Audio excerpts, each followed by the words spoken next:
這是東北小鸊，和恐龍同時代的動物。整個冬天，它都隱藏在水下。當地人認為，它是最早知道春天來臨的物種。舒展一下僵硬的身體，它要向水面上游去。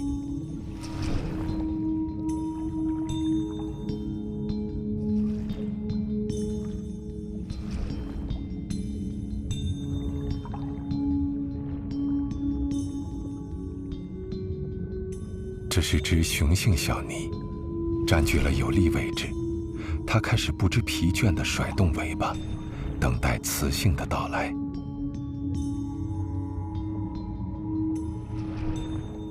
然後，它會先進入一個產卵場。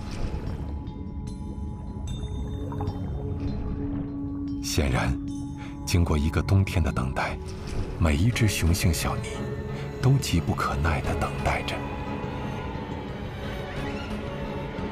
一場爭奪配偶的大戰，把春天拉開帷幕。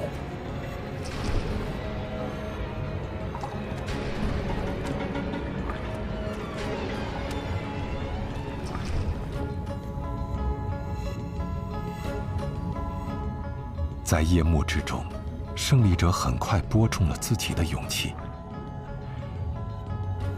魚類、兩棲類動物的主要生殖方式是體外受精，精子可以在水中游向卵細胞，並與其結合。